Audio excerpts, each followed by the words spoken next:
Amílcar José, saludos afectuosos. David Serrano, saludos desde Ecuador. Una pregunta: ¿qué función cumplen los sueños? ¿Pueden tener sueños lúcidos? Bueno, ya os imagináis que cuando empiece a contestar no podré saludar, obviamente, ¿no? Pero bueno, la función principal de los sueños es la de depurar y filtrar todas aquellas informaciones que recoge la esfera subconsciente de los seres humanos. Ya sabéis que cada ser humano está formado, compuesto por una especie de huevo, ¿no? Que tiene 3 esferas concéntricas. La esfera más densa, la primera de las esferas, es la esfera consciente, ¿no?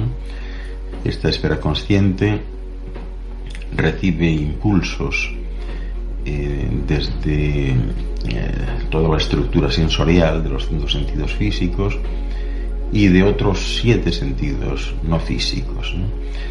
Es lo que todos los seres humanos perciben constantemente. Después hay una esfera intermedia que podríamos denominar la esfera inconsciente. La esfera inconsciente es algo así como el piloto automático, es la garantía de que todo va a funcionar, incluso aunque nuestra voluntad no esté en ese momento ejecutando ningún tipo de acción, ¿no? Eso es lo que permite, por ejemplo, pues que cuando recibimos una emoción determinada broten las lágrimas, o cuando percibimos un desfase térmico, pues las glándulas sudoríparas se abran y exhalen el sudor, ¿no? Es la que permite ciertos movimientos compulsivos e impulsivos del cuerpo para regenerar algo, ¿verdad? O también para aliviar o sanar algún tipo de dolor. Después hay una última esfera, que es la esfera subconsciente. La esfera subconsciente es algo así como el disco duro del cuerpo, ¿no? Ese disco duro recibe todo tipo de información, no solo la que tiene que ver con nuestras vidas, sino que también tiene que ver la información con las vidas de los demás. Todo lo que tenemos alrededor emite sonidos, emite ondas, emite una serie de elementos, incluso químicos, que percibimos, y entonces queda todo registrado ahí. Naturalmente, la información que llega a nivel subconsciente es una información que no siempre le es útil a la persona y hay que eliminar. Y esto se elimina mediante un proceso depurativo todas las noches. Todas las noches se elimina ese exceso informativo, la información que no sirve, queda depurada, filtrada, y se produce una especie de catarsis, como diría Aristóteles, de manera que a la mañana siguiente el disco duro está parcialmente vaciado y puede seguir reuniendo y recibiendo información. Los sueños son una parte de ese proceso depurativo, una pequeña parte, porque en realidad lo que hacemos por las noches es descansar, y parte de ese descanso pues está en los sueños, ¿no? Realmente los sueños pues no duran más durante toda la noche de una media hora, ¿no? Y la mayoría de ellos, distinguiendo sueños de visualizaciones, la mayoría de ellos pues son experiencias oníricas que nada tienen que ver en realidad con la realidad que estamos viviendo, donde se mezcla absolutamente todo. Quiero decir que los sueños funcionan casi siempre dentro del espectro del ultravioleta, y por tanto un verdadero sueño nunca es a color, es monocromático en la gama del gris, del azul, o incluso del violeta, ¿verdad? Pero nunca a color. De manera que quien sueña y siente que está soñando o recuerda algo al día siguiente, lo hace exclusivamente en un tono, y en un tono nebuloso, ¿no? Ese sería el sueño. La visualización es distinta. La visualización permite que el cuerpo sensorial se salga del cuerpo físico, que deje al cuerpo físico en reposo para que se regenere, se recupere y descanse, y desde afuera del cuerpo físico se perciban realidades o incluso la misma realidad, pero con todo color. Lógicamente, si hablamos de los primeros sueños, los nebulosos, monocromáticos, etc., no hay posibilidad alguna en realidad de interpretar nada, porque es todo un galimatías de experiencias, de imágenes, de sonidos que no conducen a nada. Obviamente el que quiere interpretar puede hacerlo, ¿no? Lo mismo que puedes interpretar cualquier aspecto de la realidad, pero nunca se llega absolutamente a nada y no tiene en realidad nada que ver con la vida que uno lleva, ¿no?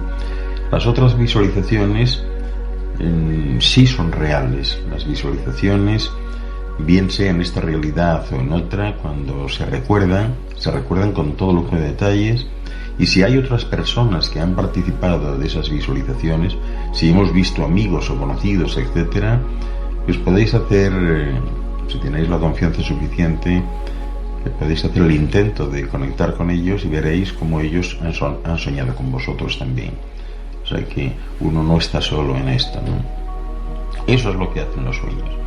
El recordar sueños o visualizaciones no siempre es fácil, pero podéis hacerlo con un sistema antiguo, un antiguo mantra que pertenece a aquella antigua civilización que llegó de Atlantis en un momento dado, capitaneada por Chiquetet-Arlich Formalités, y que funciona muy bien y además es inocua. Hay muchos sonidos que tienen que ver con esta tecnología antigua que sencillamente no pueden todavía divulgarse y están bien custodiados porque serían mal utilizados, pero este es inocuo y no hay ningún problema en compartirlo. Si alguien quiere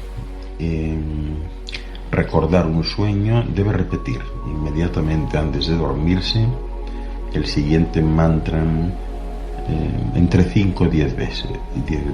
El mantra es Raum Gaum Raum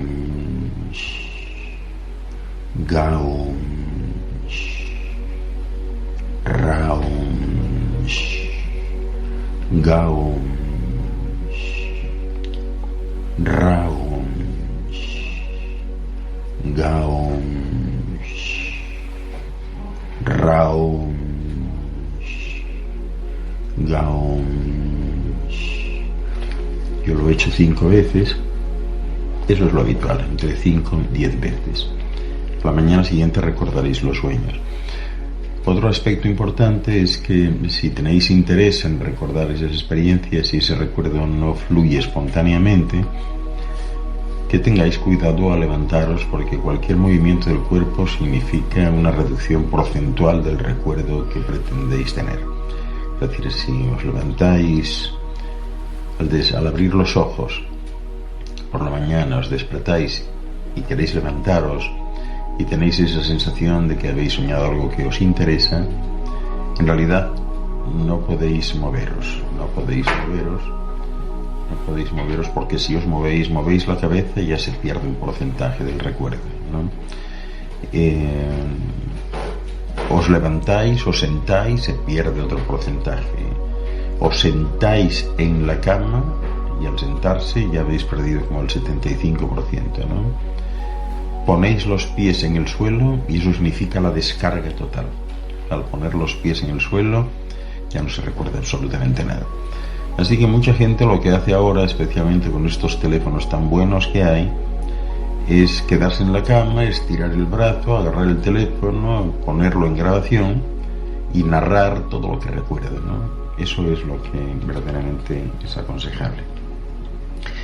Bien, seguimos aquí. Veo a Vilma y Héctor conectados, a quienes he saludado, Roberta Figueroa, a Nilda, buenas tardes. Me gustaría saber por qué los seres evolucionados nacen a la madrugada Besos desde Buenos Aires.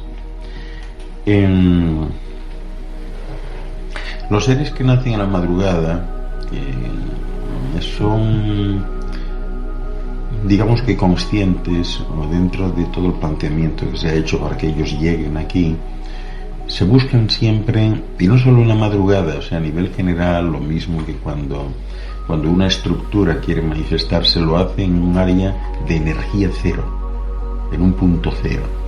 Cuando alguien viene aquí es habitual hacerlo, o sea, cuando se trata de estas personas que ya conocen o que tienen un equipo detrás que conoce perfectamente esto, suelen hacerlo en el punto cero, de energía cero, que en este caso es las 4 de la madrugada.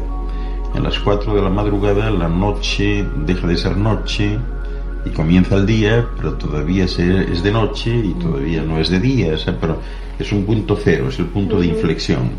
Entonces el nacer ahí pues es muy importante, ¿no? Porque el cuerpo sufre menos daño, está menos convulsionado, es mucho más liviano, o sea, hay muchas razones, pero la razón principal es esa, la del punto cero, ¿no? Silvia, saludos desde Florianópolis, Brasil. Subo, esos Ángel, ojalá estés mejor del resfriado. Estoy mejor, curiosamente, a pesar de que aquí hace un frío tremendo y en fin, y siempre es un problema, ¿no? Pero en fin, ¿tenemos alguna pregunta? Una pregunta de Cacho Hinojosa. ¿A qué semana entra el ser en el embrión? El ser al embrión. ¿A qué semana entra el ser? Me imagino que quieres decir la esencia, ¿no? La esencia entra en el momento de la fecundación, es decir, la esencia va en la cabeza del espermatozoide kamikaze, porque estos espermatozoides son como kamikazes, ¿no? Yo suelo decir en sentido figurado que llevan una ojiva nuclear en la cabeza, porque si no es imposible penetrar un óvulo. O sea, los óvulos son tan fuertes, ¿no?, que es imposible penetrarlos, ¿no? Y el hacerle un agujero a un óvulo también es muy complicado porque perdería el líquido intersticial y realmente no sucumbiría en ello, ¿no? Con lo cual se necesita generar un Big Bang, una explosión. Cuando el espermatozoide toca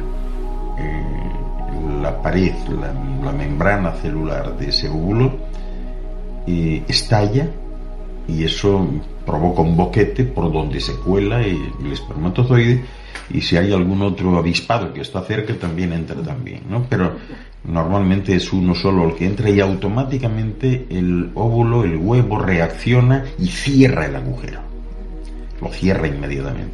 En ese instante la esencia está dentro ya del óvulo, y es la esencia la que empieza a provocar ese primer movimiento que es conocido como la mitosis celular, ¿no? La mitosis celular que divide al huevo en dos, ¿no?, y genera con ello un proceso conocido como cariocinesis, es decir, que hace que cada mitad sea exactamente igual a la otra mitad, es decir, todos los componentes de una mitad están en los componentes de la segunda mitad.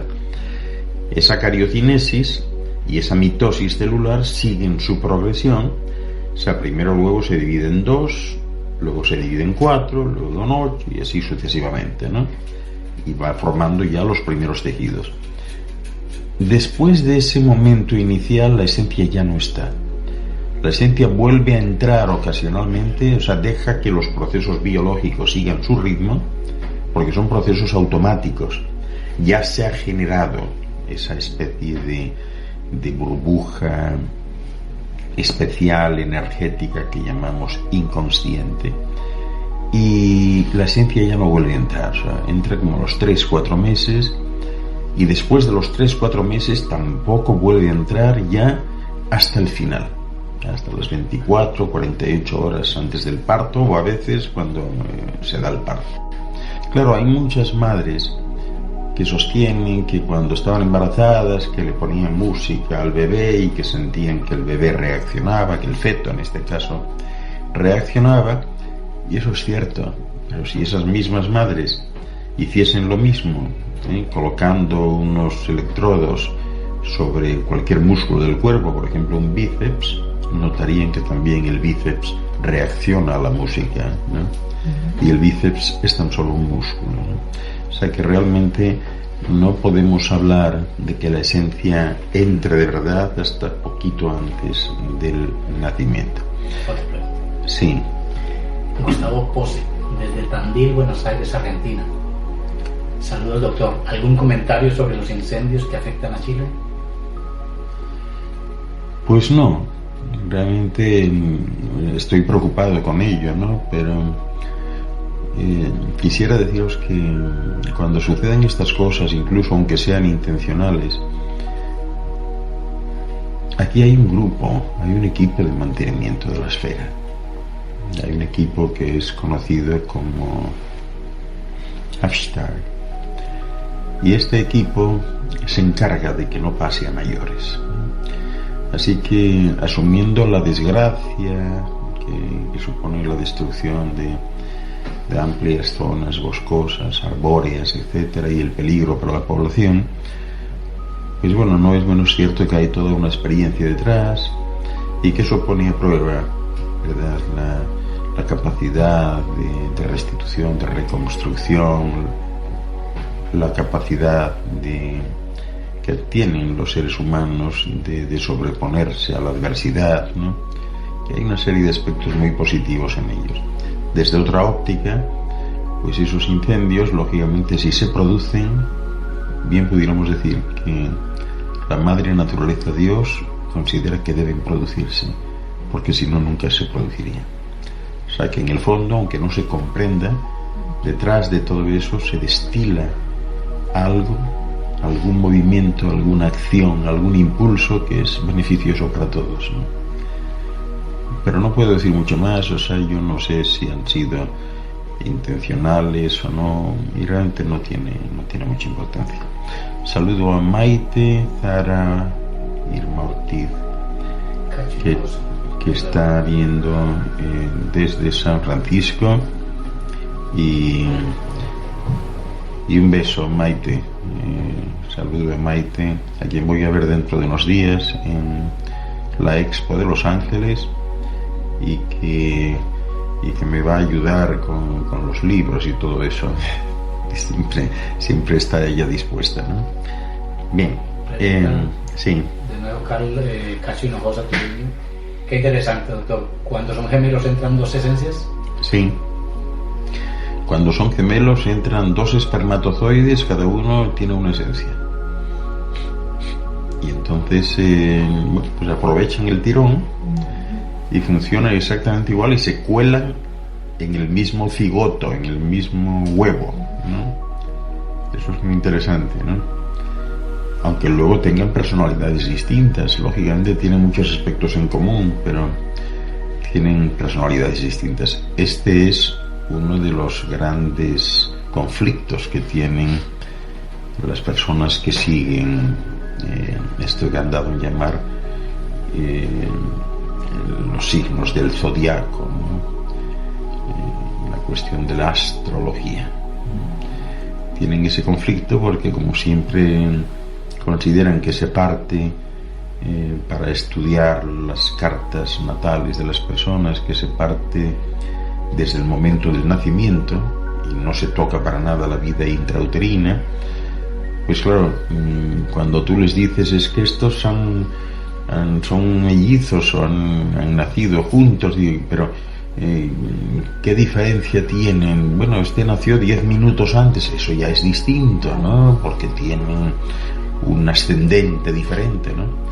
Pero claro, son muchos los casos en que los gemelos nacen a la vez. Nacen a la vez porque hay uno agarrado al otro, entonces tiraron del primero y el otro quedó enganchado a él y salen los dos juntos. O sea que ahí sí que no hay problema de decir es que este nació un minuto después. No, nacieron juntos, el mismo ascendente, la misma hora, el mismo signo. Entonces claro, la astrología no puede explicar por qué razón son después tan dispares, tan diferentes, que muchas veces lo único que tienen en común es el físico y el pertenecer al género humano. no tienen otra cosa en común. Y bueno, ahí se cae todo, ¿no? Pero en fin. Sí. Yolanda Marcos Simón. Yolanda Marcos. Quería preguntarle sobre cómo tratar a los niños índigos. Por otra parte, ¿qué podemos hacer para que crezca equilibradamente? Si le damos todo lo que pide, podemos crear un desequilibrio, tanto como si no le damos nada. ¿Dónde está el punto? Mi hijo, si no le doy algo, empieza a tener rebotes. ¿Cómo debe actuar frente a él? Gracias. Bueno, en una unidad familiar, bueno, no sé si habéis oído la voz de César. Yolanda Marcos Simón pregunta cómo tratar a los niños índigos, sobre todo cuando se está en una situación en que el niño pues tiene una personalidad acentuada y exige y reclama, y si no se le da se enfada, etcétera. En una unidad familiar, en cualquier unidad familiar, cuando tú convives con otras personas, es necesario un orden y es necesaria una cadencia y una disciplina. Es decir, que de lo contrario entraríamos en un caos perpetuo y nadie se entendería con nadie. Es decir, el hecho de convivir en el mismo lugar con otras personas implica que hay que organizarse, que hay que crear estilos de vida, que hay que crear una dinámica especial, una rutina común para todos, y que haya que irse a esa actitud de respeto de los derechos, pero también de las obligaciones de los demás. Entonces, un niño índigo no es distinto en ese sentido. Suelen ser, claro, extremadamente inteligentes y son manipuladores. Es decir, si van a parar al seno de una familia que son muy inferiores a ellos, pues desde que tienen 2 años pueden llevar o intentar llevar ellos las riendas de la familia, y eso no puede ser. O sea, 2 años no son 42, ¿no? Entonces el papá de 42 años puede que no tenga las cualidades del niño ni la inteligencia del niño, pero tiene algo que no tiene el niño que acaba de llegar aquí, que es la experiencia en este sitio, en este lugar, en este mundo, ¿no? Y eso tiene que prevalecer. Entonces yo sugiero, Yolanda, que si este es el caso, hay que imponer condiciones, pero para todos, porque estos niños son muy listos y enseguida te dicen, o sea, ¿cómo es que a mí me prohíbes ver la televisión a partir de las 10 de la noche y sin embargo papá y tú sí lo podéis ver? No, eso no puede ser así. Aquí en esta casa se ve la televisión hasta las 10 o hasta las 11 y luego nadie ve la televisión. Aquí en esta casa se desayuna a las 8 de la mañana y no a las 9 ni a las 7. Aquí en esta casa se cambia uno la ropa interior todos los días y no vale decir, no, es que no me la cambio porque la tengo limpia. No, en esta casa es así. Aquí en esta casa se informa de todo, ¿no? Se comparte todo. Nada es de nadie, todo es de todos. Entonces ese tipo, digamos, de organización, de rutina, es imprescindible. Es imprescindible y desde luego nunca debe uno dejarse manipular a ningún nivel. Porque de lo contrario, bueno, te garantizo que a los 5 años tienes que ponerle a tu hijo oficina propia, ¿no? y con secretaria, ¿no? Porque os da 50.000 vueltas, ¿no? O sea que este es un poco el planteamiento que puede seguirse con estos niños. Saludamos a Gabriela Vega y vemos aquí a Isabel, que acaba de poner el programa A1 sobre los niños índigo, que puede resultar interesante. Claro que el programa está en Televisión A1 y yo no sé si ella lo ha subido también a Facebook, por donde estamos también retransmitiendo. Saludamos desde aquí también a Eduardo Ostrahov, que está viendo desde Montevideo, Uruguay, saludos afectuosos, y a Soleil Corniel, que está sintonizando desde algún lugar de Nueva York. Susana Estrella Said está viendo y saludo especialmente. Gracias por conectarte. Isabel confirma que también se ha subido el programa de televisión sobre los niños índigo de A1 a Facebook para que cualquiera pueda seguirlo, ¿no? Carmen Cecilia Osorio Monsalve saludando también y conectada como tantas personas, ¿no? me tenéis que disculpar si a veces se me escapa. O sea, yo estoy recibiendo hoy la ayuda de mi amigo y hermano César Rendón, Ashtanams, pero a veces se nos pueden ir, ¿no? Sobre todo porque en estas reuniones antes éramos un grupito así como muy de casa, y ahora pues estamos teniendo, pues en fin, solamente el hecho de incorporarnos a Facebook, nos están viendo no menos de 1000 personas en cada ocasión, y por televisión a uno el promedio ya sabéis que está en 25-26.000. Afortunadamente no todas preguntan, porque si no esto sería un disparate, ¿no? Pero bueno, de todas maneras, siempre estamos a disposición y siempre podéis escribirnos. Leonor Adriana Díaz Sánchez, buenas tardes. José Luis, debe dirigirse a otra persona, ¿no? Desde Colombia, ¿qué ocurre con un ser? Ah, no, te diriges a mí. Es que yo soy Ángel Luis, Leonor, no José Luis. A pesar de que, bueno, en realidad ya debería estar acostumbrado, ¿no? Porque me dicen, menos Ángel Luis, me dicen de todo, ¿no? Ernesto Luis, Juan Luis, José Luis, hasta Vicente Luis me han llamado, ¿no? Pero bueno, ¿qué ocurre con un ser que nace posterior a un aborto? ¿Incide en algo sobre el que logra nacer?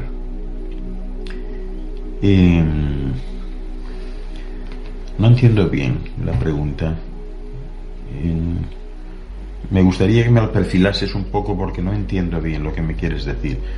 O sea, si un ser se ha ido porque se ha abortado y nace después de un aborto, o sea, ¿quién nace? ¿El ser que nace después?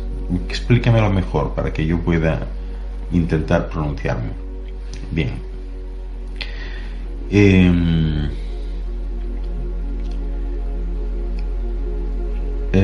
Vamos a ver. Tenemos bueno, sí, hay una pregunta, pero no la entiendo, de Eduardo Ostrajov. Está todo muy alterado, también estas cosas, pero no sé. Está todo muy alterado, también estas cosas. Tampoco yo entiendo lo que quiere decir. Ya nos lo explicará. Ricardo Vilches, mi amigo conectado desde Costa Rica. ¿El ser que no logra nacer tiene alguna incidencia sobre el que nace?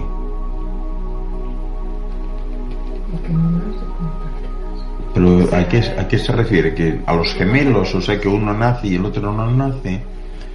Es que no entiendo, Leonor, no te entiendo bien. O sea, ¿te estás refiriendo a los gemelos o te estás refiriendo a alguien, o sea, a un aborto típico? Por favor, explícame un poco, porque no te capto bien el sentido de lo que me preguntas, ¿no? Eduardo Strajov dice Facebook, que está alterado Facebook. Bueno, Facebook siempre está alterado, pero es algo con lo que hay que convivir. En realidad, en esta esfera hay muchas alteraciones, sobre todo en el seno de esto que llaman civilización occidental, y hay que convivir con ello, ¿no? De lo contrario, la alternativa es clara, ¿no? Irse por ahí a las montañas y vivir alejado de todo y de todos, ¿no? Saludamos a Gaia Tomos, que está viendo aquí la reunión de esta tarde, ¿no? Soler Coconiel saluda a Mariel. A Mariel Hemingway lo está saludando a medio mundo aquí. Koravich Salandria está viendo. La saludamos afectuosamente. No sabemos exactamente dónde está, pero la apreciamos. Tal vez pregunté, dice Eduardo, si la misma alma es la que tal vez pregunte si la misma alma es la que retorna. Todo puede ser. Quiero también aclarar una vez más que las almas no retornan, las almas no se van ni vienen así, o sea, una cosa es el alma, otra es la esencia, ¿no? Recordaros que el alma, el concepto de alma, tal y como se acuñó en su tiempo, que sabéis que es un término latino, que etimológicamente procede de anima animae, y anima animae quiere decir animar. Estos cuerpos humanos son cuerpos energéticos, no son distintos a los de un muñeco que necesita de electricidad o de baterías para funcionar. O sea, son parecidos, ¿no? Cuando se produce ese efecto del que hablé antes, cuando se inicia la primera mitosis celular que deriva en una cariocinesis, esa replicación exacta de una célula en otra, cuando eso sucede, eso requiere energía. Entonces la naturaleza genera en ese momento una unidad vital que los antiguos latinos denominaron alma. Esa unidad vital es la receptora y emisora de energías y hace que esa energía, que siempre procede del sol más cercano y entra por varios lugares, principalmente por este centro corazón, entra por las palmas de las manos, las plantas de los pies y entra por los ojos. Y esas energías van a parar a esa unidad biológica llamada alma, llamada aquí alma, que no tiene nada que ver con la esencia ni con el espíritu. Y esa unidad biológica se encarga de recibir las energías y de transportarlas hasta la célula más recóndita a la que animan. Esa célula vive entonces gracias a esa energía, pero además, en caso de dificultad o de necesitar algo más de energía por un esfuerzo especial que acabe de hacer, pues toda célula tiene unas unidades conocidas como ATP, adenosíntrifosfato, muy importantes en el ser humano y que son verdaderos acumuladores de energía. Esos acumuladores están siempre llenos de esa energía vivificadora. Si la célula necesita algo más, la toma de la unidad de adenosíntrifosfato. Por tanto, no hablamos de almas aquí, sino de la esencia en sí.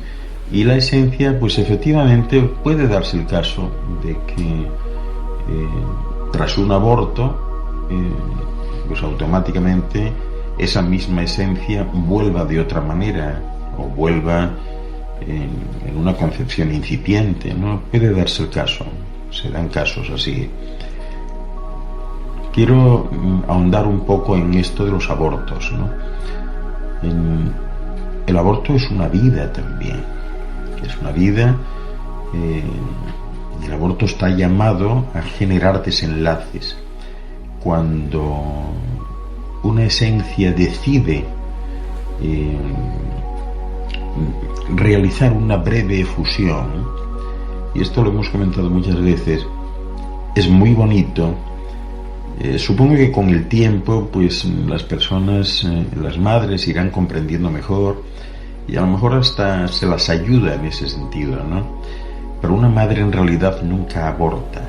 O sea, normalmente, ya sabéis que en todas las circunstancias, esto lo saben bien los psiquiatras, todo ser humano que ha sido o es padre o madre guarda en su interior una memoria que puede ser rescatada de cuando esa esencia que posteriormente va a ser su hijo, su hija o la criatura que resultó fallida en un aborto, les preguntan, es decir, no hay ninguna esencia de ningún punto de luz en el espacio y en el tiempo que venga aquí a la brava, o sea, que venga aquí por imposición, ¿no?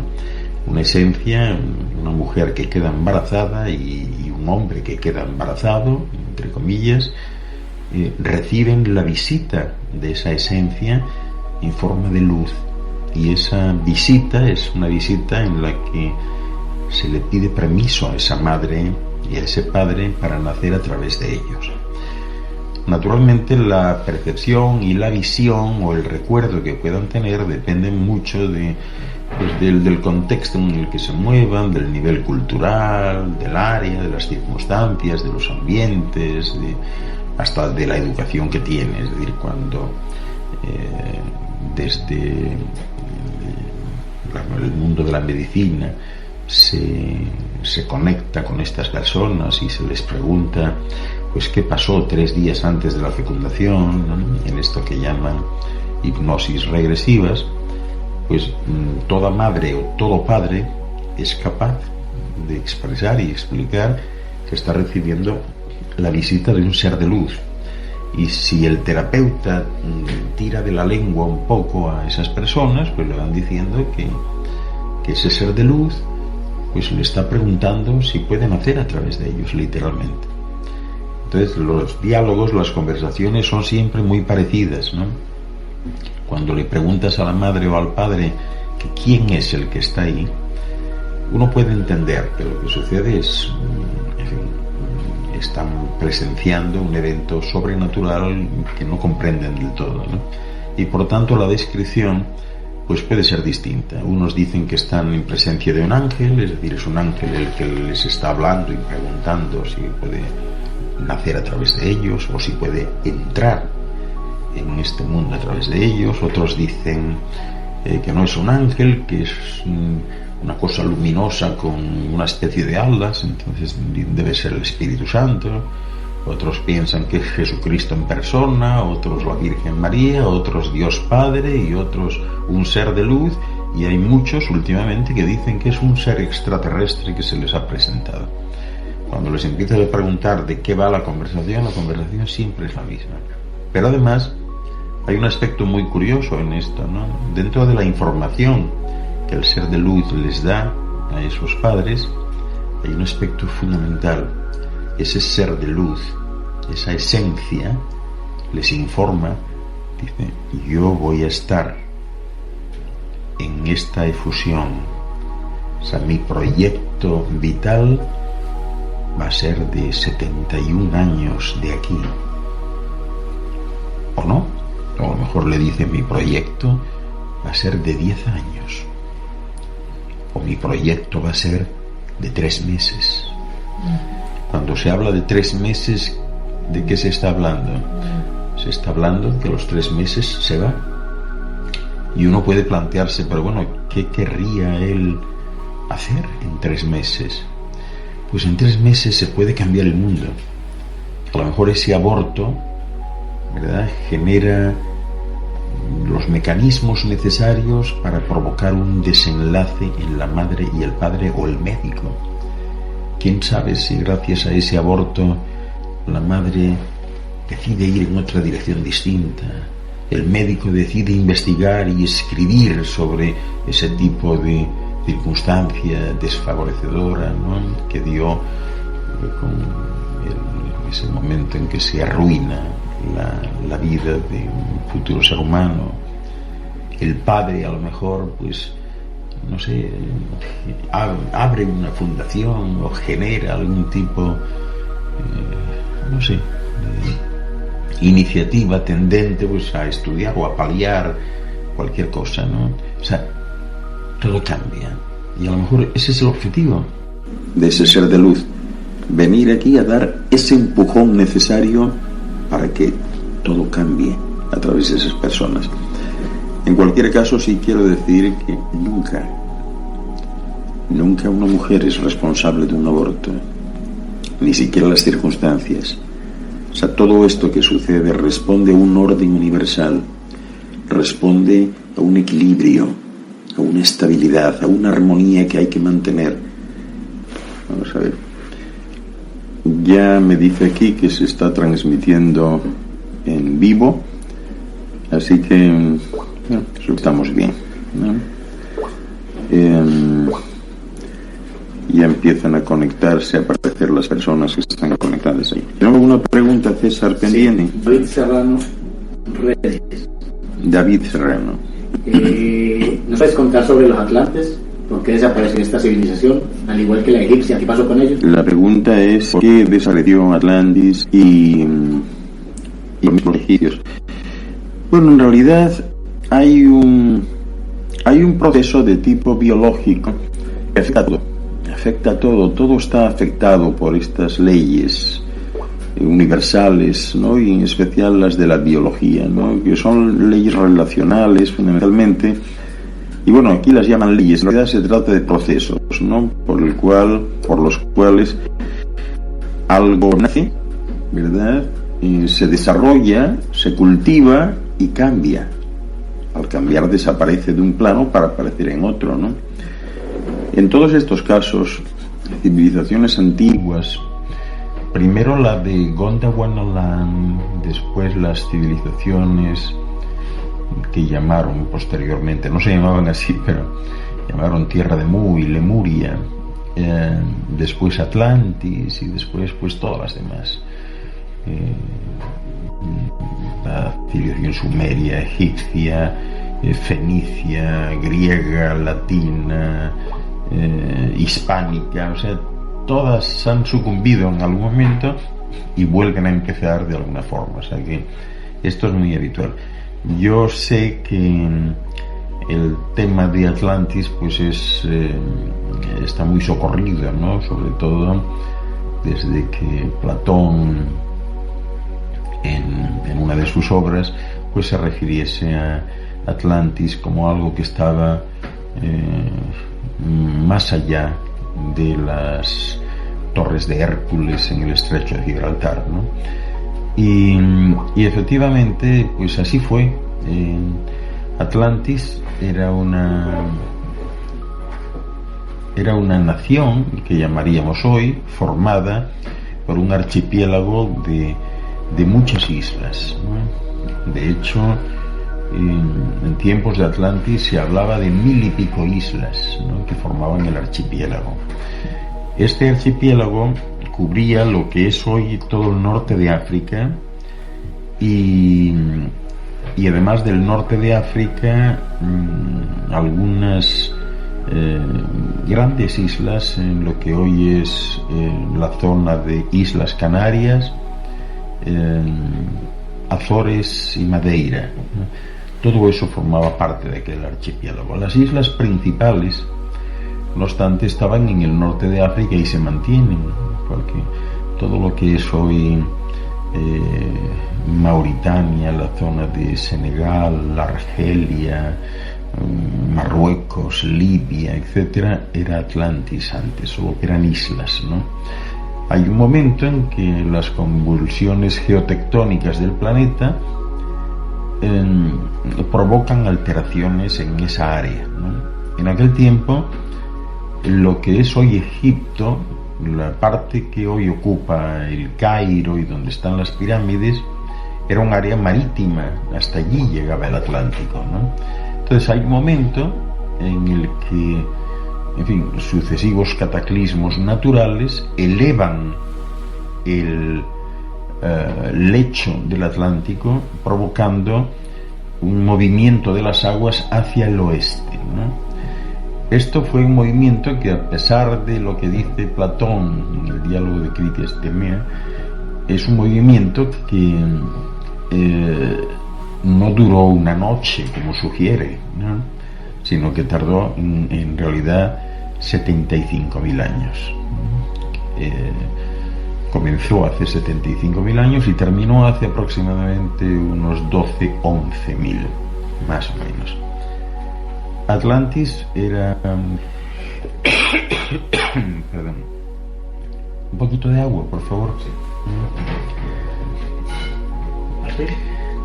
Atlantis era, gracias,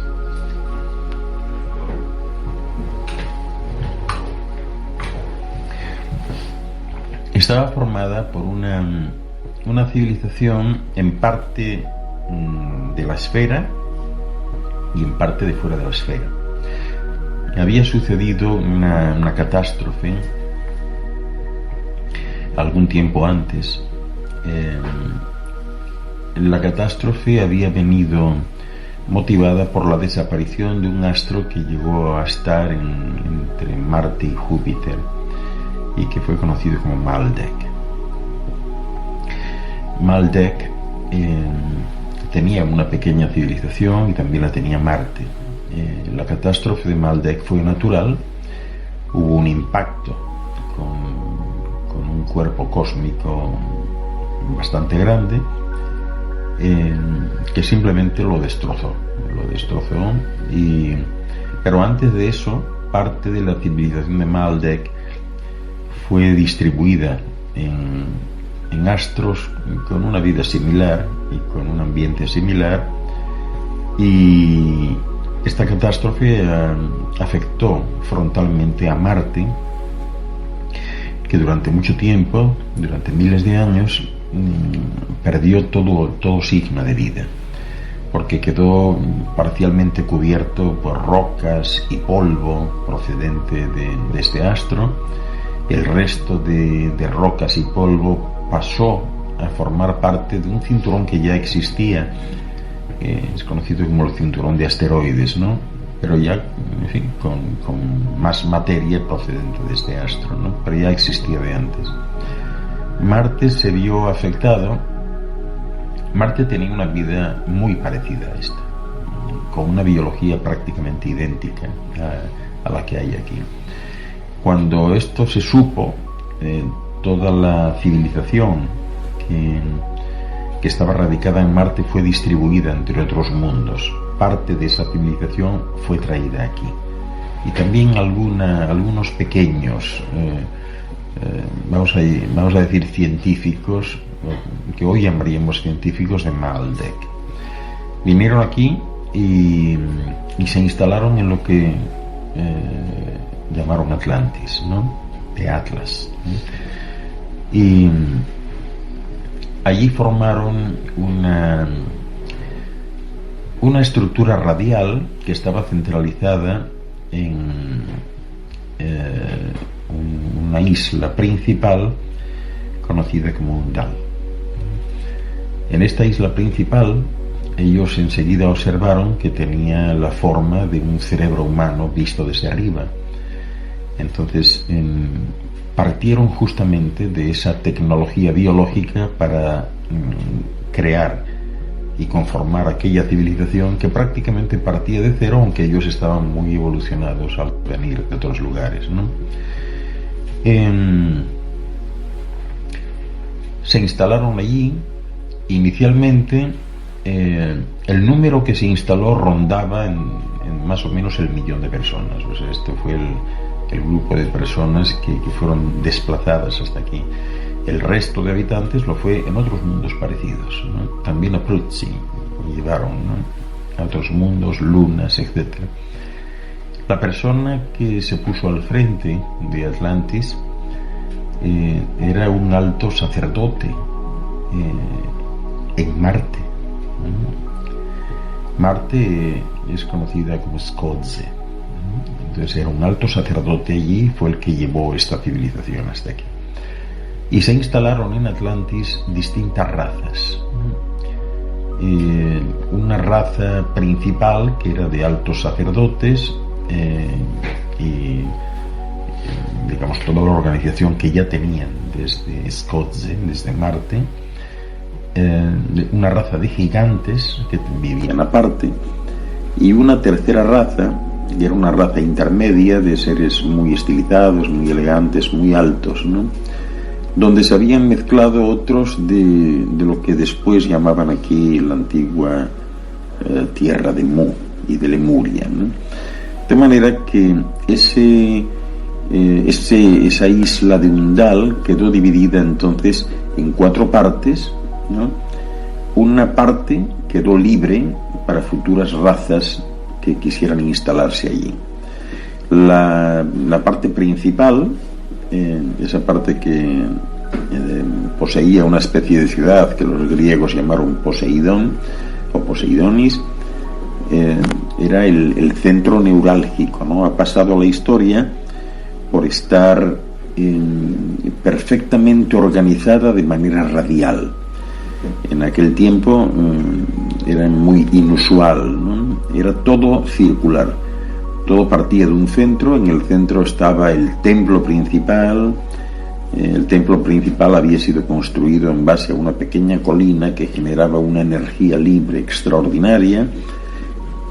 y era muy reconocido porque desde todos los puntos se veía la cúpula inmensa, y encima de la cúpula, a unos metros sin tocarla, había un cubo que rodaba, ¿no?, levitaba en el aire. Era un cubo cristalino impresionante, ¿no?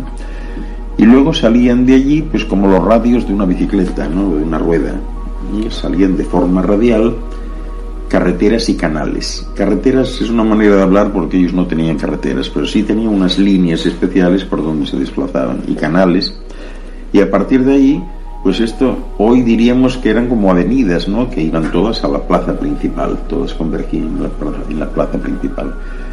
Las comunidades que había allí, familiares, tenían todas casitas de planta baja y tenían como una especie de finca alrededor y agua.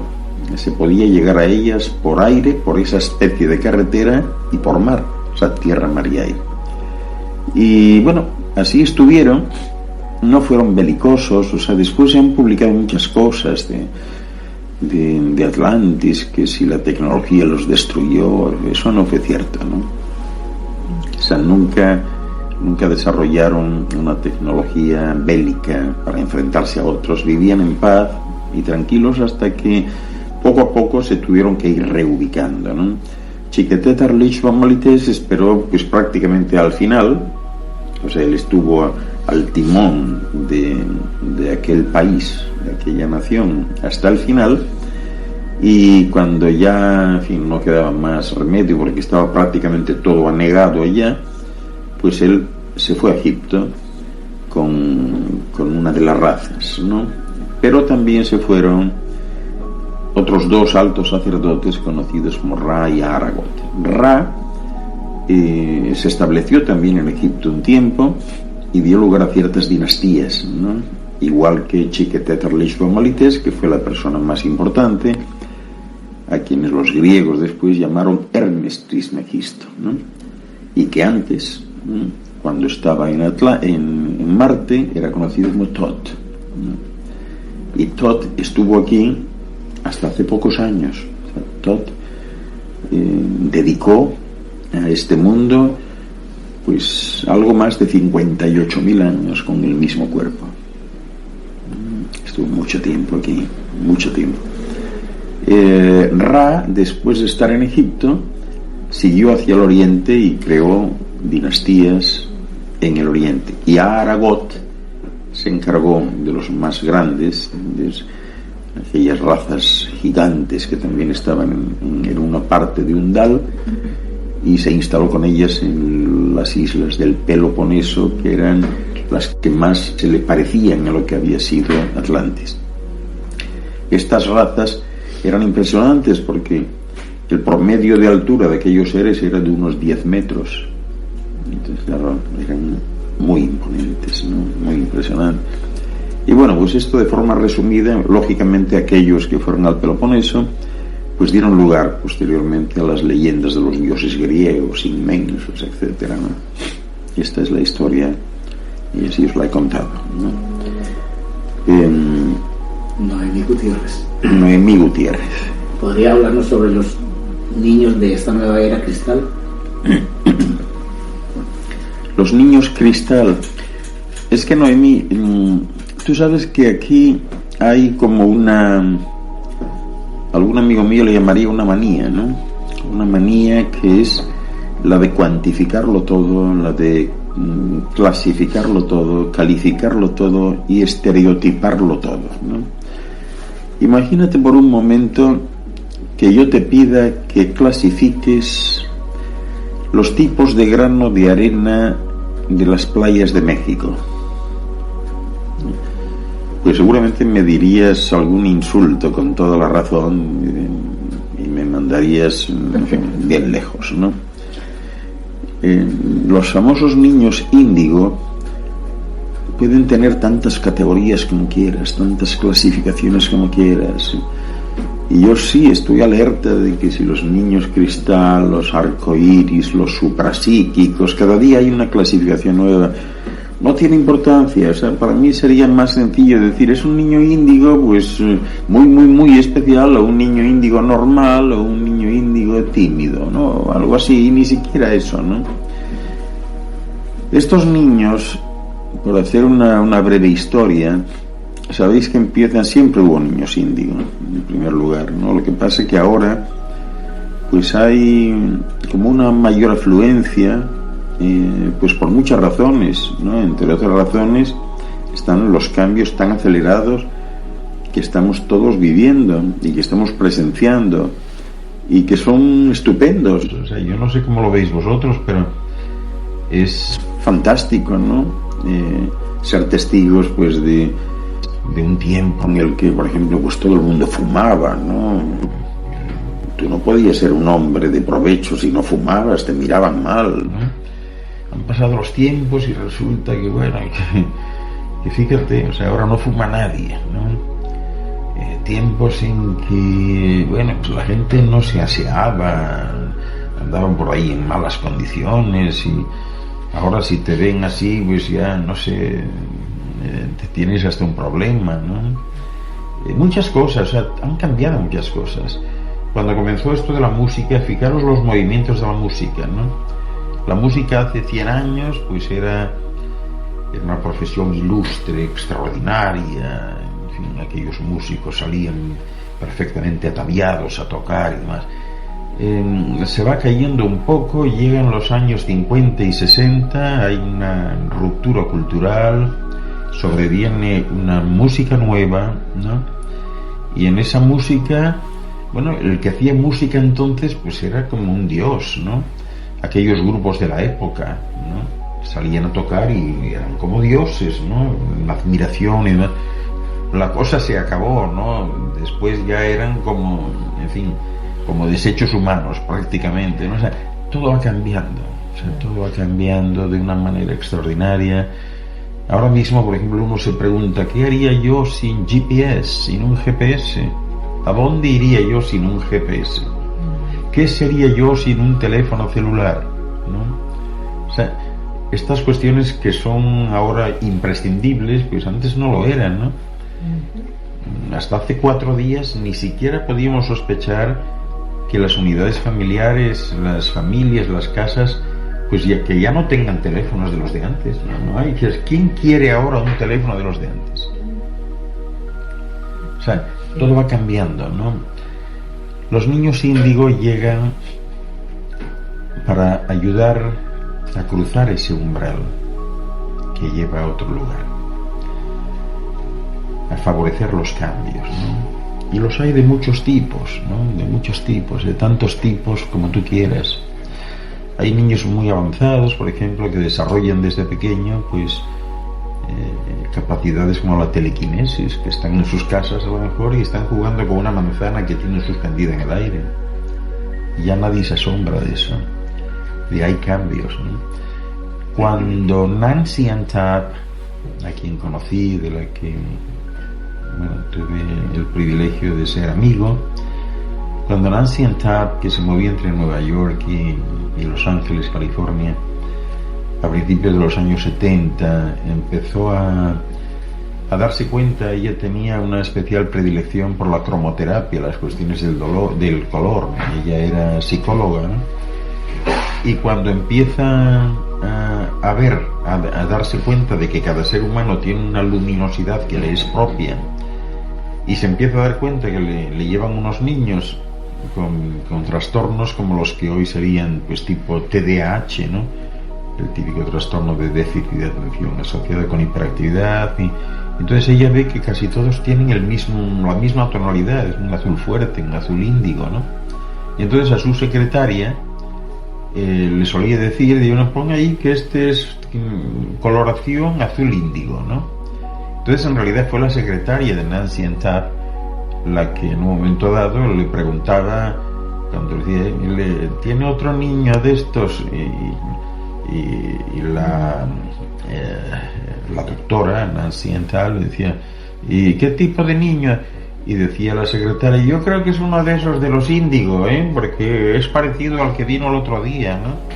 Y entonces, bueno, pues de ahí surge lo de los niños índigo, ¿no? Estos niños son mucho más evolucionados, mucho más desarrollados, da igual en el seno de qué familia nazcan. Hay muchas personas que creen que si ellos son muy destacados o muy evolucionados, los niños también. No tienen nada que ver. O sea, un matrimonio pueden ser los dos destacados científicos al más alto nivel y de repente tienen un niño que es un absoluto zote, el pobre, que no aprende a sumar, vamos, ni aunque le regales una tableta diaria, ¿no? O sea, no hay forma. Y al revés, hay personas que son extremadamente humildes y de repente les cae del cielo un niño de estos que les da 50.000 vueltas a todos, ¿no? Y esto pues tiene que ver con la antigüedad. O sea, un niño índigo es mucho más antiguo. ¿Qué quiere decir la antigüedad? Que ha vivido más vidas, ha experimentado más efusiones en este mundo y en otros. Entonces, luego, cuando viene aquí una persona que, si hablásemos en términos cuantitativos, vamos a imaginar que viene aquí alguien que ha vivido, pues qué sé yo, 702 vidas, ¿no? Y lógicamente pues se une y se casa una persona parecida y de repente le cae un hijo que está viviendo su vida número 121.300. Claro, lo único que tienen en común es pertenecer al género humano, nada más, ¿no? Lo demás no. Y en fin, bueno, dice aquí el 604579, que no sé quién es, los saludo desde Colombia, saludos, no sabemos. Carmen Cecilia, dice, de Bucaramanga, Santander. Una pregunta: ¿qué pasa con una esencia que viene al mundo producto de una violación? De antemano, muchas gracias. Bueno, las cosas suceden así. O sea, es curioso, cuando una esencia va a venir aquí y 3 días antes se presenta al que va a ser su padre y a la que va a ser su madre, pues a lo mejor no se conocen ni el padre ni la madre, pero digamos que visto desde un plano superior, visto desde arriba, se ve el punto de convergencia y se ve que este señor se va a encontrar con esta señora aquí, seguramente la va a violar o va a pasar algo o va a tener relaciones con ella, y de ahí va a surgir esto, ¿no? La violación es una experiencia más, es un acto lógicamente denigrante y bueno, pues que no es justificable desde estas ópticas, ¿no? Pero sí es justificable si la naturaleza considera, de nuevo, si la naturaleza de Dios considera que eso debe ser así, pues entonces, en fin, simplemente es una experiencia más, una experiencia negativa, dolorosa, vejatoria, etcétera, pero una experiencia más, ¿no?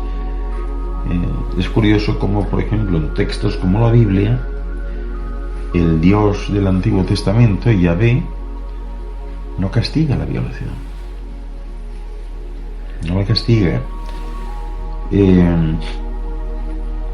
Le pido a Jezabel que ubique el programa de televisión de A1 Yahvé, que fue el programa número 100, donde se dan todos estos detalles pormenorizados, ¿no? Yahvé no castiga la violación. De hecho, cuando le preguntan, él dice que solo castiga a aquel que haya provocado que una mujer se muera. Si la mujer se muere en la violación, eso está castigado, porque la mujer era entonces considerada como una especie de burro de carga, como un animal necesario para el trabajo diario, porque atendía la casa, atendía los ganados, atendía al esposo, etcétera, ¿no? Entonces, si eso se da, hay castigo divino. Pero si no se da, es decir, si se trata de una simple violación, no pasa nada. Eso sí, especifica claramente este Dios que si al violar a la persona, en este caso sería una menor, si al violar a la menor nadie lo vio, no pasa nada. Pero si lo vieron, entonces él tiene que afrontar esa situación y tiene que ir a presentarse al padre de la violada a pagar una especie de multa, pero una multa que le da derecho a quedarse con la violada si así lo quiere. Bueno, todo eso está en ese programa muy detallado, ¿no? En Cacho Hinojosa, lo que llamamos incesto tiene un impacto espiritual o un tabú en estas culturas. Pues realmente no, porque ¿qué sucede con un incesto cuando se produce si los dos no saben que tienen una relación el uno con el otro? Si hay un muchacho que se relaciona con una muchacha y tienen intimidad y llegan incluso a tener un hijo, a casarse, pero no tienen ni idea de que son hermanos, como hay tantos casos, ¿qué condicionante espiritual se puede aplicar aquí? Ninguno. Realmente no. Pedro Canela, buenas noches, saludamos a Pedro. Y Isabel acaba de colocar el programa de Yahvé, donde están todos estos aspectos perfectamente tratados al hilo de la Biblia, sin poner ni quitar nada, ¿no? O sea, simplemente narrando con la Biblia abierta qué es lo que dice, o lo que dicen que dijo ese Dios en ese momento, ¿no? Por lo demás, seguimos conectados. Dice César que hay varias preguntas. Vamos a ver. Cacho Hinojosa Treviño. Doctor, ¿volvemos a nacer en la misma familia o nacemos en diferentes grupos de seres?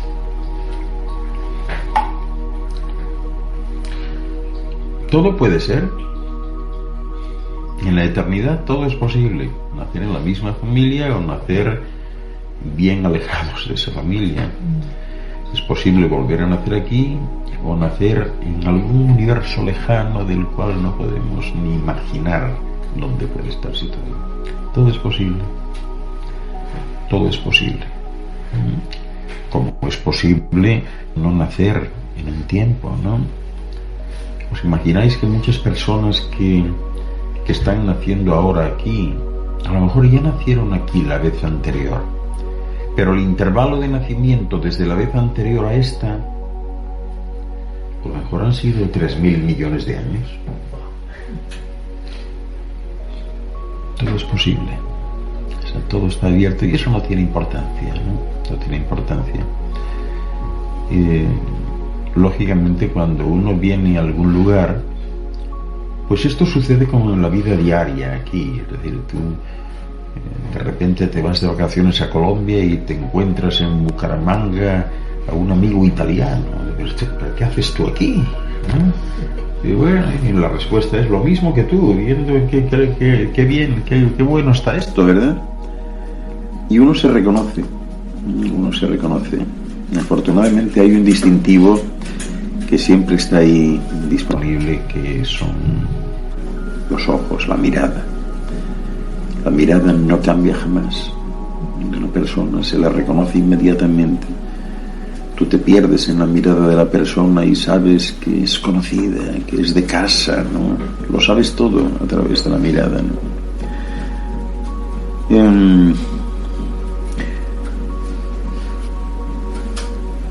¿Qué nos puede decir, dice, del regreso de la paloma de la cual nos habla el libro de Enoch? No recuerdo realmente, no sé a qué paloma te refieres en concreto. Perfílame un poco más la pregunta. Vicente Fingres. ¿Es cierto que este planeta está en cuarentena? Que este planeta está en cuarentena. De alguna manera sí, pero no el planeta. Está en cuarentena el sistema macroestelar en su conjunto. Se podría decir que está en cuarentena, ¿no? Ya sabéis que hace mucho tiempo el sistema macroestelar es lo que llamáis aquí el sistema de Pléyades. Pléyades es un sistema que cuenta con 1986 soles, entre los que se encuentra el sol de Ors, este sol de aquí. Y este sistema macroestelar, junto con otros 665 sistemas, formó parte de un proceso de secesión, lo que hoy sería llamado un proceso de independencia, de autonomía, ¿no? Ese grupo de 666 macrosistemas estelares se desgajó del resto y formó su propia burbuja, ¿no? Una burbuja que se mantuvo completamente al margen de todo. Ellos sentían que no necesitaban más de la galaxia ni del universo menor al que pertenecían, ¿no? Y estuvieron mucho tiempo funcionando por su cuenta, al mando de un ser conocido como Ashamel. Ashamel había sido incluso a él un padre creador de algunos mundos, ¿no? Y vamos a decir que fue convencido, o sea, no tuvo exactamente la iniciativa, pero sí la tomó después, fue convencido por los regentes de estos macrosistemas estelares para que se independizasen, para no tener que compartir nada con el resto. Más o menos lo mismo de cualquier territorio que decide independizarse del país en el que está integrado, más o menos parecida. No quieren compartir sus riquezas, sus energías, sus posibilidades, y quieren autogestionarse, ¿no? Eso sucedió hasta que la propia galaxia se vio en peligro. Se empezaron a generar una serie de desequilibrios. Los flujos vivificadores del centro de la galaxia no llegaban bien, porque claro, si hay un cuerpo en el medio y viene un flujo de luz o de energía, de lo que sea, ¿no?, tropieza con esa burbuja de esos 666 macrosistemas, y entonces eso se rompe, o sea, no llega con la misma fuerza, se desvía, etcétera. Y entonces se planteó desde la propia galaxia el sugerir a este grupo de macrosistemas estelares de que volviesen a integrarse en la totalidad, porque en ese momento eran los únicos, o sea, aunque esto sucede de vez en cuando, en ese momento eran los únicos en la galaxia. Se negaron, hubo una especie de guerra en los cielos, y los regentes, vamos a llamarlos así, ¿no?, de la galaxia son grupos de ancianos, habitualmente grupos de 12 y de 24 ancianos, en este caso es de 24, y bueno, lo que hicieron fue poco a poco destruir esa burbuja y someter a los componentes individuales, o sea, cada uno de los 666 macrosistemas, a una especie de cuarentena que todavía dura, ¿no? Todavía dura. Y bueno, se está saliendo, pero todavía pasarán algunas vidas hasta que se salga. O sea que la salida no es inmediata, ni mucho menos, ¿no? Poco a poco. O sea que sí está en cuarentena, ¿no? Yolanda dice: dada la educación que existe en los colegios actualmente, no sabemos si llevar al niño al colegio o educarlo nosotros en casa hasta la edad de 7 años, ya que hasta esa edad, dicen, es muy importante todo lo que se experimenta, se ve y se escucha, ya que marcará profundamente al niño. ¿Qué sería lo más conveniente? Lo más conveniente es que te enteres cuál es la legislación que opera en tu lugar de residencia, porque en muchos lugares eso está prohibido, y si no mandas al niño al colegio, te guste o no te guste, pues te pueden denunciar y puedes tener un problema tú. Ahora, si no hay problema con la escolarización en casa, ¿no?, y yo personalmente tengo muy claro, para mí, si yo tuviese hijos ahora mismo, de ninguna manera irían a ningún colegio de estos, de ninguna manera. Si yo tuviese un hijo ahora, es que no se me pasaría ni por la imaginación. Lo dejaría en casa y me las arreglaría para dedicarle tiempo, todo el tiempo posible, y bueno, pues para instruirle de algunas cuestiones, pues a lo mejor contrato a una maestra o a algún especialista que vaya pues X días por semana o X horas diarias, y así lo haría. El tema de la socialización pues lo tendría garantizado, porque en el barrio siempre habrá otros niños con los que va a salir, va a encontrarse, etcétera, y no pasaría por esos traumas terribles que es de encontrarse en los colegios que parecen búnkers, ¿no? Y con un trato desastroso, realmente. Bien. Miriam. Una pregunta larguísima, se la leo.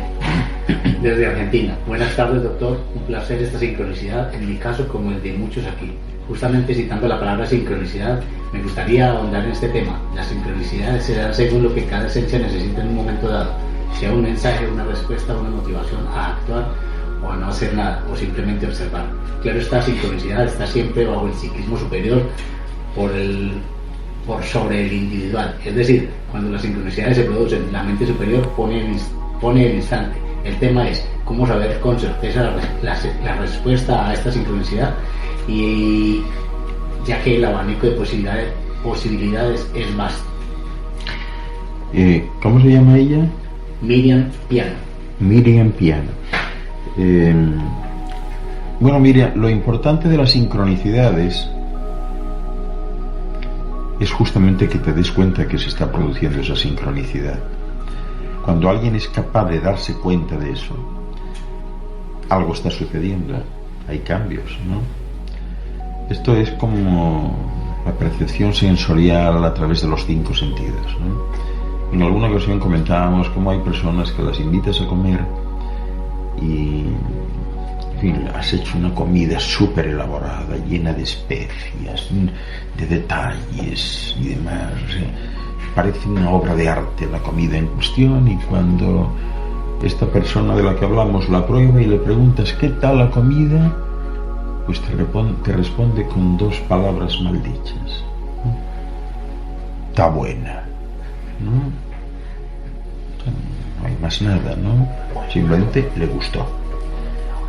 La otra persona, que sí está más allá, pues te dice: tú le has puesto un poco de comino aquí, tiene comino, ¿verdad? Y ese toque dulzón, ¿qué puede ser el toque dulzón? ¿Tiene cilantro por casualidad? Pues no, es que el toque dulzón me recuerda vagamente a la canela. Le pusiste por casualidad canela, y entonces esa persona la está disfrutando a otro nivel. La importancia de las sincronicidades es esa, que tú te des cuenta por primera vez que algo se te está presentando de forma reiterada y que no es normal. No es normal. No es normal, pues, no sé, que tú veas a la misma persona en distintos ambientes durante el último mes todos los días. Pero eso a las personas normales les pasa desapercibido, no se dan cuenta. No es normal que estés viendo una cantidad, siempre la misma cantidad. No es normal que te fijes en una matrícula y que esa matrícula termine en las 2 cifras que te andan rondando en la cabeza en los últimos tiempos, ¿no? No es normal que caigas en que cada 2x3 estás viendo el 11-11. Eso no es normal. Entonces lo que significa es que tú te has elevado porque eres capaz de darte cuenta de que eso está sucediendo. A los demás les sucede, pero no se dan cuenta.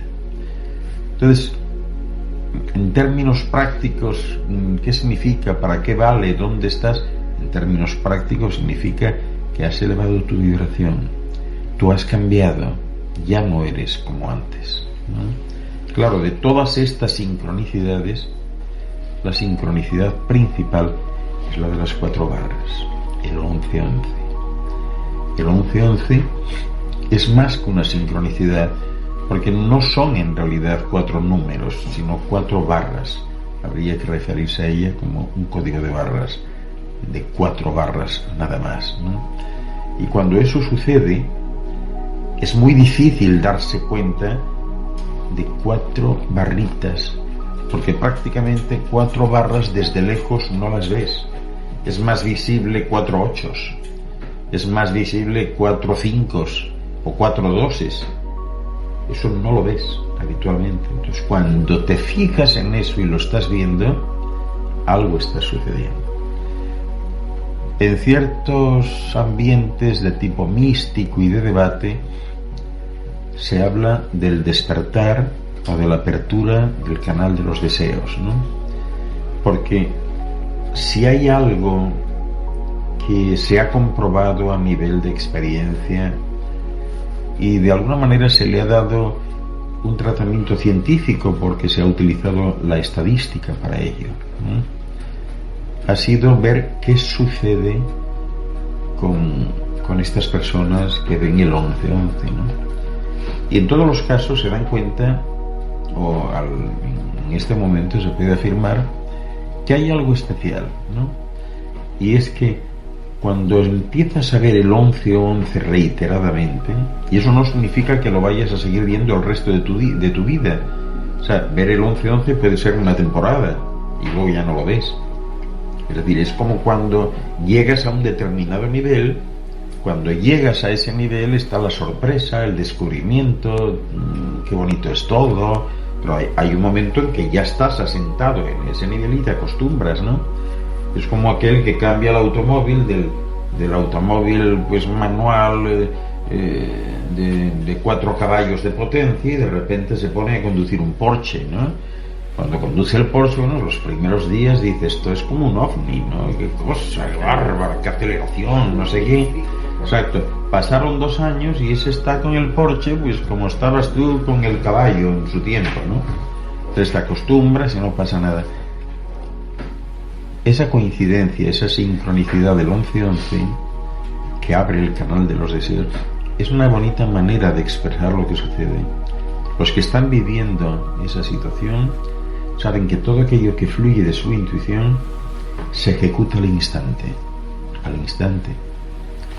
de su intuición, no de su pensamiento, de su intuición. Tu intuición te dice que cruces la calle y entres en aquella tienda y no sabes muy bien para qué. Si no aplicas criterios de lógica y razón, tú cruzarás la calle y no sabes muy bien para qué. Y a lo mejor te puedes llevar la sorpresa de la temporada, porque resulta que en la tienda nada más entrar, que no sabes muy bien a qué, se supone que vas a ver, y quién sabe si en la tienda te dicen, bueno, pues mire usted es la cliente número 1000 y tenemos un premio para usted que es una cocina nueva, entera. Pero ¿cómo va ese? Entonces empiezas a atar cabos y oye, qué casualidad, que justo y necesitaba yo eso, ¿no? O sea, necesitaba la cocina nueva. Esto no se daría a una persona que acaba de cambiar su cocina. No. Se le da a esa persona que estaba loca por cambiar la cocina y no podía por problemas económicos. Y de repente se encuentra con eso que es mágico, absolutamente mágico. O que sales de casa, estás viendo el 11-11 y algo te dice de repente dentro de ti, pues no sé, que llames a tu tío Andrés, al cual hace un año que no sabes nada de él, y llamas al tío Andrés, no lo piensas, porque si lo piensas no lo haces. ¿Cómo voy a llamar al tío Andrés? ¿Qué va a pensar? Hace un año que no le llamé, no le felicité por su cumpleaños, no le felicité la Navidad, no, mejor lo dejo así. Entonces tú lo haces y el tío Andrés recibe la alegría de su vida y tú también, y los dos emocionados. Eso es el 11-11. Esa es la sincronicidad por excelencia.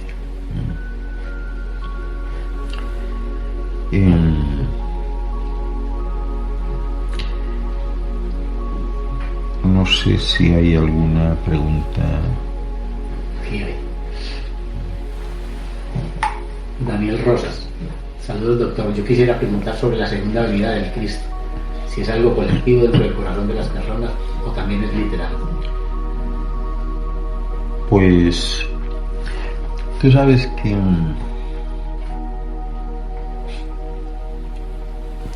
¿tenéis experiencia vosotros de haber ido a algún pueblecito que os han dicho, a ver algunos parientes lejanos? Vamos a imaginarnos la siguiente situación, cada uno de vosotros, ¿no?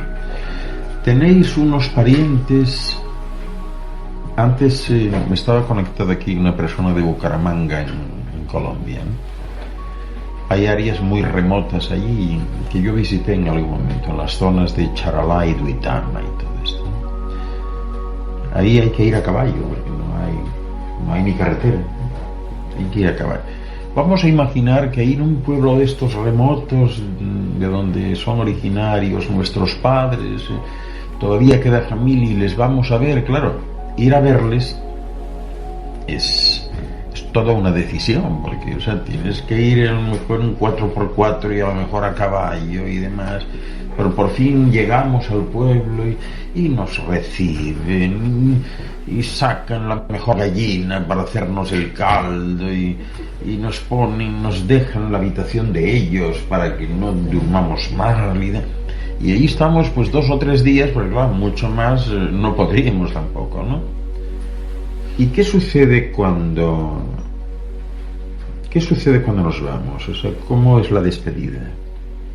¿Cómo son esas despedidas? Las despedidas son tristes, todos llorando, el que se va y el que se queda, ¿no? ¿Y qué se suele decir? Ya no voy a volver nunca más. Nos vemos pronto. Nos vemos pronto. No te preocupes, no llores, que yo vuelvo pronto. Tú ahí tranquilo y cuida bien de esta mujer y de los muchachos, que vuelvo rápido yo, ¿no? Es más, volvemos todos y volvemos a pasarlo bien y hablar de nuestras cosas. Eso siempre se dice, ¿no? La segunda venida de Jesús. ¿Y si ya hubiera venido? ¿Y si estuviese aquí? ¿Es Él el que realmente tiene que solucionar los problemas de uno o será uno? Él tiene que venir aquí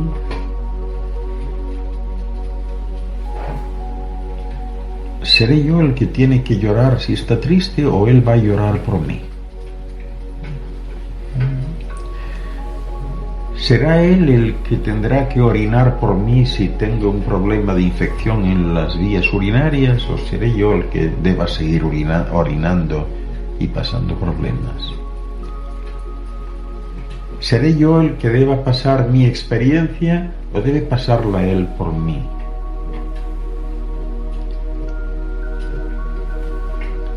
Y si ya estuviese aquí y no desease protagonismo de ningún tipo,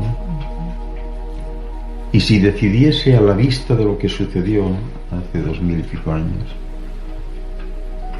y si decidiese que no desea eso, porque han malinterpretado absolutamente todo, porque fijaros, esto nos lleva a unas cuestiones importantes, ¿no? En realidad, ¿qué sabéis de Jesús? ¿Qué sabéis? ¿Sabéis? ¿Alguien recuerda que haya estado allí? Lo que se sabe, ¿por qué se sabe? Porque alguien escribió, ¿verdad? Se sabe porque alguien escribió. Y el que alguien escriba le confiere veracidad. O sea, eso tiene que ser así. Y si preguntamos, ¿cómo se llama este chico que pregunta? Daniel Roses. Daniel Roses. Y si preguntamos, Daniel, ¿quiénes eran los que escribieron sobre Jesús? ¿Escribieron los escribanos oficiales, los historiadores oficiales de la época, escribieron sobre él alguno? Tácito, Suetonio, Flavio Josefo, ¿Acaso escribió alguno sobre Jesús? Eran los cronistas oficiales del Imperio Romano. Ellos eran los que escribían y publicaban. ¿Alguno escribió algo de Jesús? Respuesta: ninguno.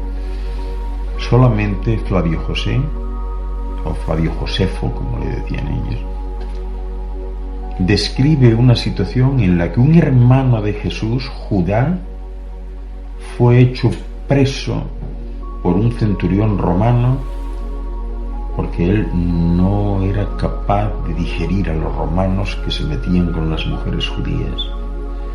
Él presenció en una ocasión como un soldado raso se dirigía a una mujer judía, ¿no? La piropeaba, quería tener algo con ella, la mujer escapó y el otro la forzó y trató de besarla y abrazarla, y entonces Judá, que no necesitaba de mucho empuje para caerles encima, agarró al soldado y casi lo mata, y fue hecho prisionero.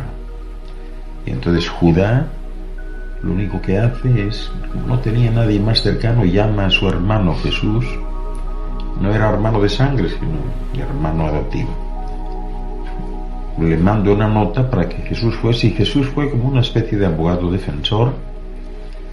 Y de eso es de lo que habla Flavio Josefo, de Judá, que había cometido esa tropelía con el soldado, y que entonces llegó ese que llaman Jesús, que anda por ahí predicando, a sacarlo.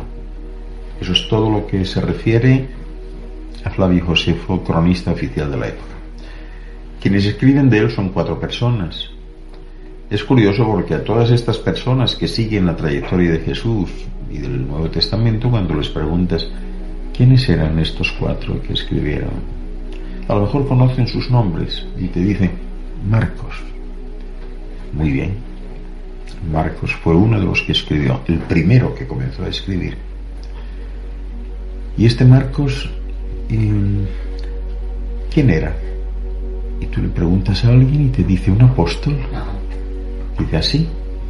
Bueno, entonces debes ir a la Biblia y ver si alguno de los 12 se llamaba Marcos. Y cuando lo veas, me vuelves a ver o me vuelves a llamar y me dices, porque ninguno se llamaba Marcos. Qué raro, ¿no? Y entonces, ¿quién era Marcos? Claro, si buscas los antecedentes de Marcos en la misma Biblia, Marcos era un egipcio que nunca estuvo en Palestina, que nunca conoció a Jesús, que comenzó a escribir casi 50 años, 40 y tantos años después de que sucediesen los hechos.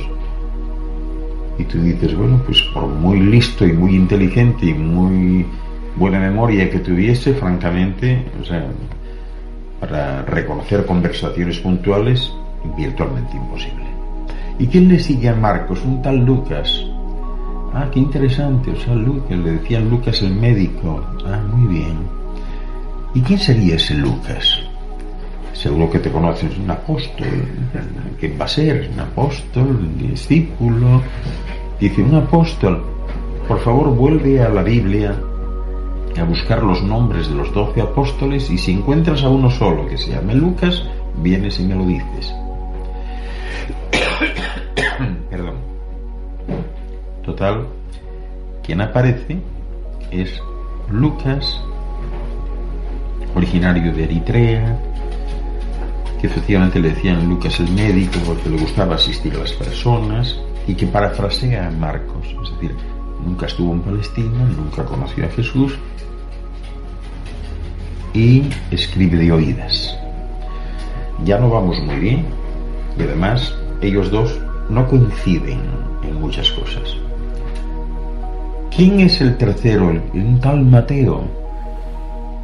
Tú le mandas a buscar, efectivamente, en Mateo había uno, un apóstol llamado Mateo, pero ese apóstol es Mateo Leví, Mateo el hijo de Leví, y siempre se habla de él como Mateo Leví.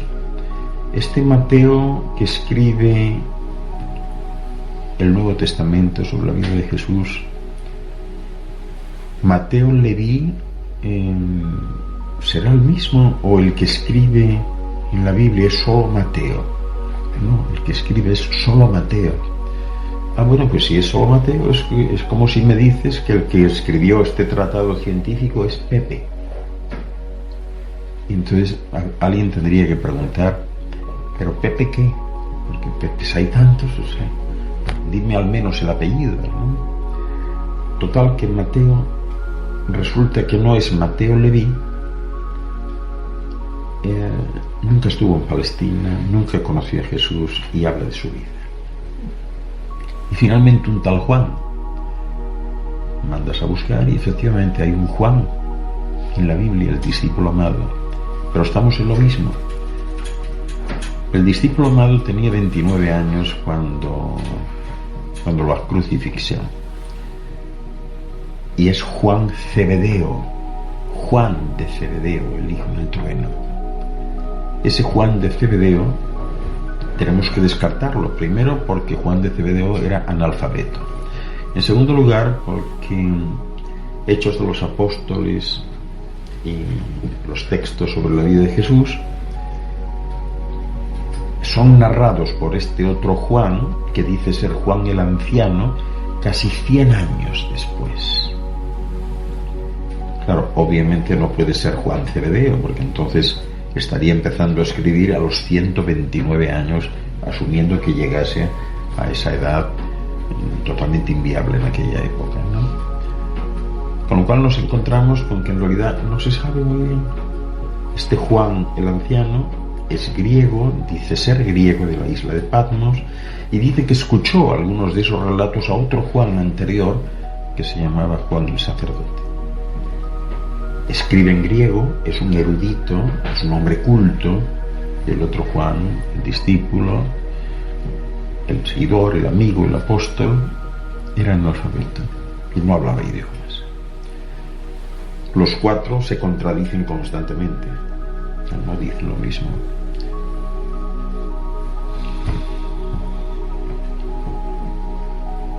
Así que la gran pregunta es esa: ¿y si ya estuviese aquí desde hace algún tiempo, qué pasaría si el que fue Jesús y mandó a Micael estuviese por aquí desde hace mucho tiempo, pero sin protagonismo alguno, sin ningún tipo de protagonismo, haciendo lo que considera que tiene que hacer,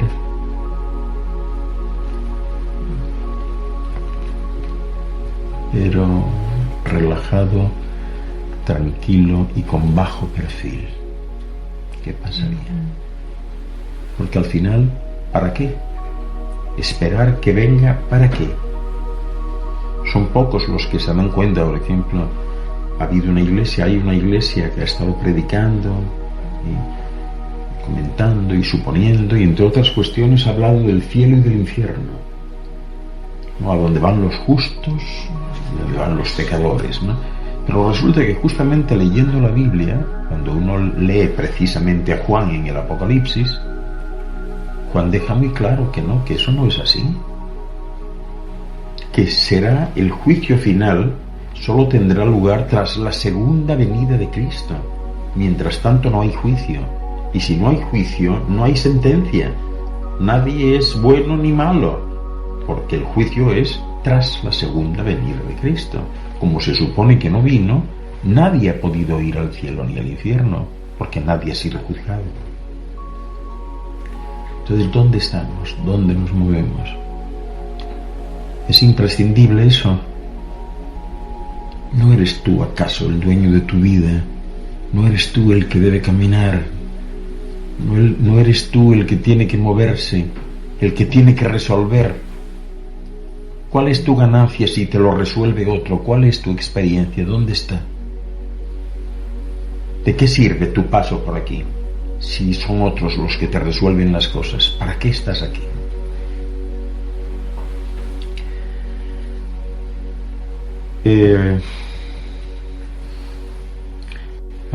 Benedetti, a decir, dice tarde pero subió. Y nosotros estamos llegando al final. En cualquier otra cosa de última hora, pues me lo comentáis. Pregunta sobre el rosario. ¿Quiénes son los Blue Avians? ¿Los Blue? Avians, no sé qué. Los Blue Avians, pues no tengo ni idea, Sorelis. Explícamelo tú. No sé quiénes son.